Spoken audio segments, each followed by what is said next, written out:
Dans un village perdu entre la poussière et le silence, vivait un jeune homme nommé Amadou. Personne ne parlait vraiment de lui. Il existait sans exister, passant d'un jour à l'autre sans laisser de traces.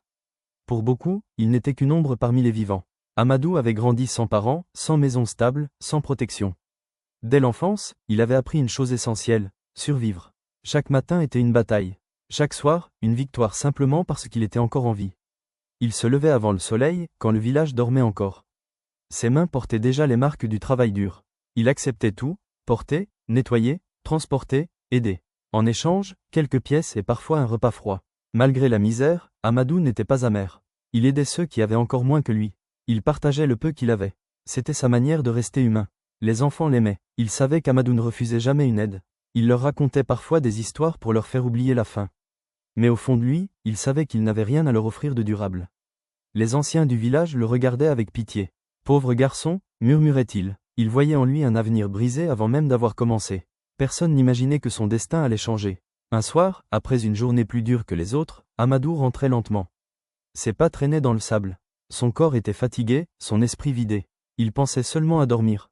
Le ciel prenait une couleur sombre. Le vent soufflait doucement entre les cases. Le village était silencieux. C'est à ce moment précis que quelque chose attira son regard. Un éclat, petit, mais intense, comme une lumière étrangère au milieu de la poussière. Amadou s'arrêta net. Il s'approcha lentement, le cœur battant. À moitié enfoui dans le sol, il vit une bague dorée. Elle semblait ancienne, lourde, différente. Pas comme un simple bijou. Il regarda autour de lui. Personne. Le chemin était désert. Le silence pesait lourd. Amadou hésita. Devait-il la laisser là? Était-ce un piège? Ou une chance enfin accordée? Ses doigts tremblaient lorsqu'il la ramassa. Elle était froide au toucher. Un frisson parcourut son corps.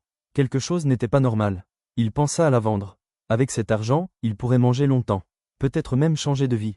Cette pensée l'envahit totalement. Sans le savoir, Amadou venait de faire un choix. Un choix qui allait redéfinir son existence. Car certaines richesses ne se trouvent pas par hasard. Et aucune n'est jamais gratuite. Cette nuit-là, Amadou n'arrivait pas à dormir. La bague reposait près de lui. Il la regardait sans cesse. Comme si elle l'appelait silencieusement.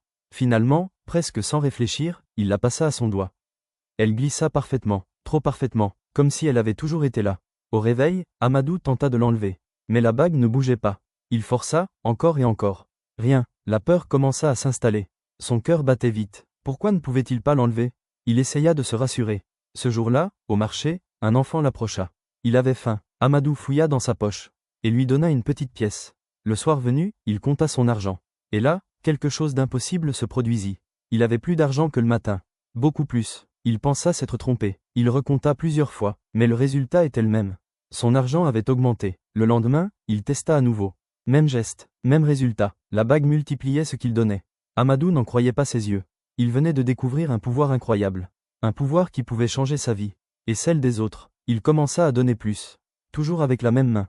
Et chaque soir, sa richesse grandissait. C'était irréel. Les jours passaient. La pauvreté disparaissait. Amadou mangeait à sa faim. Pour la première fois, il acheta de nouveaux vêtements. Puis une maison plus grande. Les gens commencèrent à parler de lui. L'orphelin devenait quelqu'un. Les enfants l'admiraient. Les adultes le respectaient. On disait qu'il était béni. Que la chance l'avait enfin choisi. Mais au fond de lui, Amadou sentait un malaise. Chaque jour, il était plus fatigué. Chaque nuit, il dormait moins. Quelque chose prenait plus qu'il ne donnait. Sans le comprendre encore, Amadou était entré dans un engrenage. La richesse facile l'aveuglait. Et derrière le miracle, une ombre commençait à grandir. L'argent remplissait désormais la maison d'Amadou, mais le silence y était lourd. Il avait tout ce qu'il n'avait jamais eu. Pourtant, son cœur ne connaissait pas la paix. Quelque chose le suivait, il en était certain. Au début, ce n'était qu'un malaise. Une sensation étrange dans son dos. Comme si quelqu'un se tenait toujours juste derrière lui. Mais quand il se retournait, il n'y avait rien. La nuit, son sommeil devenait agité. Il se réveillait en sueur, le souffle court. Son regard se posait aussitôt sur la bague. Elle brillait faiblement dans l'obscurité. Parfois, en marchant seul, il entendait des pas. Lents, réguliers, mais quand il s'arrêtait, le bruit cessait. Un soir, en se regardant dans un miroir, Amadou frissonna. Il crut voir une silhouette sombre derrière lui. Il se retourna brusquement. Personne. Il tenta de se convaincre que ce n'était que la fatigue. Après tout, il travaillait beaucoup. Il aidait tout le monde. Mais au fond, il savait que ce n'était pas normal. Les enfants commencèrent à changer.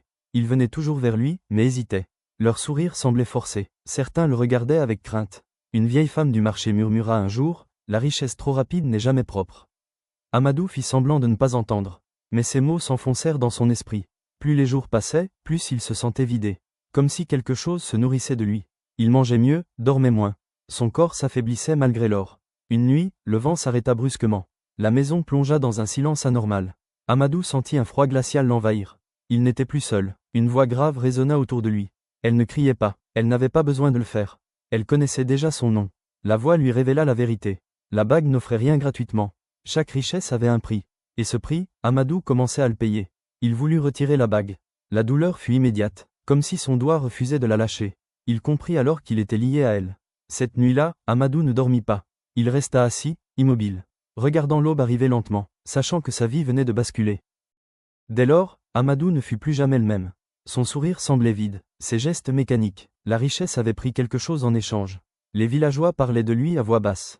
On disait qu'il avait changé, que son regard n'était plus le même, que sa présence mettait mal à l'aise. Les enfants, autrefois si proches, se faisaient rares. Certains pleuraient sans raison quand il approchait. D'autres refusaient son argent. Amadou ne comprenait pas pourquoi. Son ami d'enfance, Youssouf, tenta de lui parler. Il lui dit qu'il semblait épuisé, qu'il n'était plus lui-même. Amadou esquiva la conversation. Chaque nuit, les rêves devenaient plus lourds. Il voyait des visages, il entendait des voix, toujours la même sensation d'être observé. La bague semblait plus lourde, plus serrée, comme une chaîne invisible. Elle ne le quittait jamais. L'argent continuait d'augmenter, mais Amadou n'y trouvait plus aucun plaisir. Il ne comptait plus ses richesses. Elles lui semblaient inutiles. Il se regardait parfois longuement dans le miroir. Ses traits avaient changé, son regard était dur, il ne se reconnaissait plus. Un soir, une femme lui dit « Tu étais pauvre, mais tu étais lumineux ». Ces mots le frappèrent plus fort que n'importe quelle accusation. Il comprit ce qu'il avait perdu. Il tenta de donner moins d'argent. La fatigue diminua légèrement, mais la peur augmenta. La bague semblait réagir. La voix revint. Elle exigeait obéissance. Elle rappelait le pacte. Amadou comprit qu'il n'était plus libre. Il voulut fuir le village. Mais chaque pas lui semblait impossible. Comme si ses racines étaient plantées là. La bague l'y retenait. La solitude devint son quotidien. Même entouré, il était seul. L'or n'achetait ni paix, ni sommeil. Seulement le silence et la peur. Il se rendit compte trop tard. La richesse facile était un piège.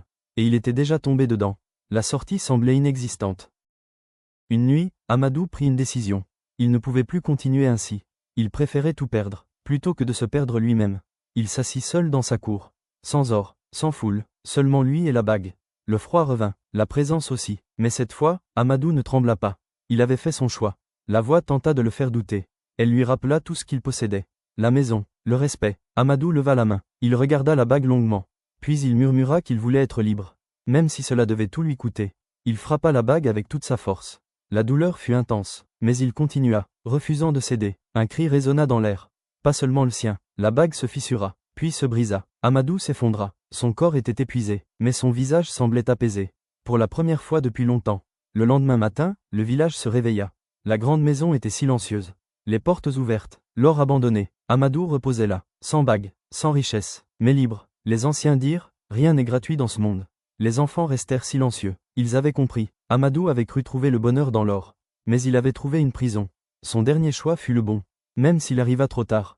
Car certaines leçons sont chères. Très chères, mais elles restent gravées à jamais. Dans la mémoire des hommes.